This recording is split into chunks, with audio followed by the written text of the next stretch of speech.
I've been asked a lot about the Arbery shooting. I don't know if I'm pronouncing his name correct, but I think that's how Sure. you pronounce it. And you and I talked about it right after it happened, but what what are your thoughts on that particular shooting?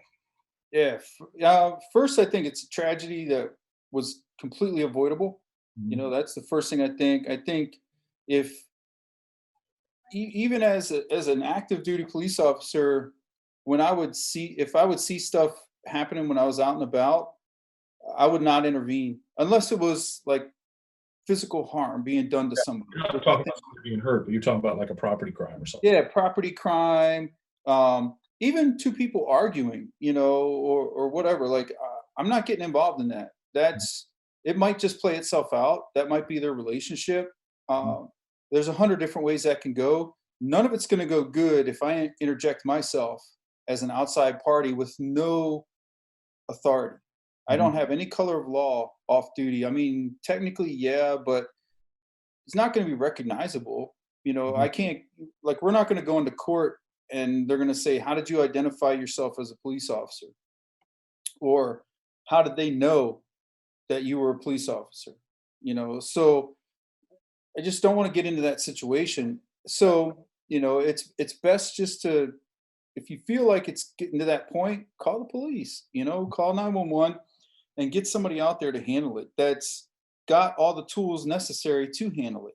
If I'm running around on my own time, I'll have typical stuff on me. I'll have like my normal stuff, but I don't have a radio. I don't have Right. communications. I don't have any of that kind of stuff. I'm solo. I don't have body armor. There's nothing on me that's really prepared for a proactive fight. I'm completely defensive when I'm Mhm. out and about. So, um, with that being said, when they saw him doing whatever it was, and I kind of I it's I posted some stuff the other day on Facebook, and one of my friends was talking about having two loud, opinionated, completely contradictory voices going inside my head all the time.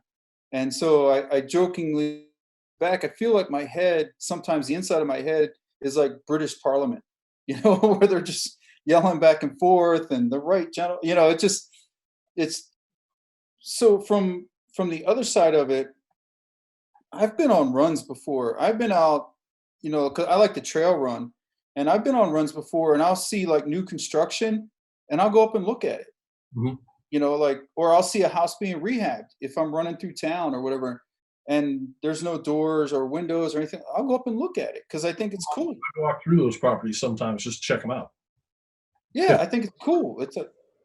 Yeah, yeah. Like, hey, man, this is cool stuff. And I used to do construction, so there's some of that too, where I'm fascinated by the ability to put stuff together, and so I'll go through. So from that side of it, what did he actually do wrong Right. that would cause me as an off-duty copper to say, "Hey, dude, hold up, for what?" You know Mhm. what I mean? Like some random guy just told me to stop. Mhm. Why?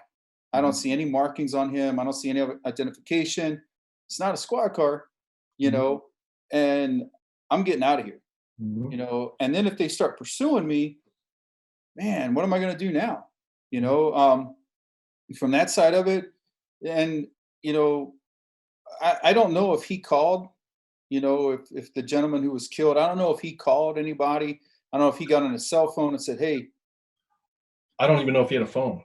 yeah, that's the thing. Like sometimes I run without my phone, um, which every single time has been a mistake. I Murphy's law. If I go for a run without my phone, somebody's dog will get loose and chase me, or or something crazy will happen. But yeah, that's so. I don't know if he had a phone on him, but I just don't see. So right from the start, we have, to our knowledge, no legal justification to stop this guy. Mhm. There's no reason to try to, hem him in and tell him he can't move or he can't leave and try to hold him. And that's the other thing too. I don't carry handcuffs on me. I don't carry. when I'm off duty and just walking around, I mean, I might have a pistol on me, and I've always got a pocket knife because I grew up in the country, so it's just everybody has a pocket knife on them. I've always got some sort of pocket knife on me, and more frequently now, I actually have medical gear on me because I've used that more often than anything to help people when I'm off duty.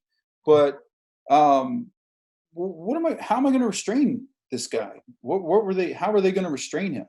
Right. And on what grounds? Again, we are temporarily suspending somebody's civil rights, so to speak. Like I'm temporarily suspending your right to move freely when Mhm. I place you under arrest, when I detain you or whatever it is. So you better be right Mhm. in that when you make that decision. It's not something you do lightly. And so stopping this guy was completely, I think, wrong. And then when it got into the shooting part of it, that's where it kind of gets. Now we have kind of like this fight over a gun. Some sides are going to argue, well, if I'm fighting over a gun, I'm fighting for my life because if he takes it away from me, he might kill me with it. Right. And that's a legit argument. But the other side of that is you never would have been in that fight if you had not taken the actions you've taken. Right. So, you know what I mean? It's kind of like when police officers get in trouble for the suicide by cop stuff, where say you have a guy, and I've had this before, we had a guy barricaded in a bathroom, threatening to harm himself, all this good stuff. Uh, the door was shut, confer with family. Hey, is there anybody in there? No. Is there any way for him to get out of there? No. Is there anything in there for him to harm himself? We don't know. We don't know if he took something in there with him, but there's just normal bathroom stuff in there. Cool. I'll wait. Mhm. Like if I open that door and he's armed with something and I have to kill that man, was that necessary? Probably not, Right. because he's not going to hurt anybody in there. He's by himself. Right. So it's the same thing with this guy. If they force the issue and then there's a killing, I don't see how it's going to be justified. I really don't. I don't see how, like I said, they can make the argument of fighting over the gun, but that argument gets thrown out because you shouldn't have been there to begin with. Mhm. I don't. Maybe I'm wrong. I just don't. I don't see how it's going to fly. It's a tragedy, man, and people need to really think about that kind of stuff. And we've talked many times about that. Like I'm down with the right to defend yourself. Like your right to life is your primary right. All other rights support that. And Mhm. so that means you have the right to arm yourself if you feel necessary, right? Now, but at the same time, know responsibilities that come with that. Know what that entails. Mhm. Know what it's like, or don't know what it's like, but think about what it's going to be like to have somebody looking through your sights at somebody and realizing like their next move dictates whether I press the trigger or not. And that's serious business. And it's not like a western or a cool movie or something. Like it just doesn't go that way. You Right. know, the shooting is just the beginning, you Right. know, because now that jury and all these expert witnesses have months to dissect everything you did, you know, every millisecond. And yes, as much as the judge might direct them to only consider what you knew in that moment, they're still going to hear. Right. Right? They're still going to hear the other side of the table saying whatever they can say to create the picture they need to create of you being guilty. Right. And so it's serious business, man. And in this situation, my opinion is it's a needless death.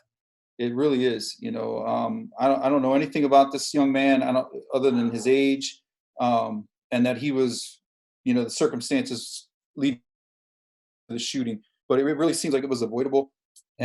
And man, I don't know. It's going to be a mess. That's Mhm. for sure. Because I don't think anybody's going to be happy. No. And so a couple things. The shooters, of course, their story is that this guy, the young man that was shot, was burglarizing the neighborhood. Right. But all it goes straight back to, well, then you should call the police. Right. Right. Yeah.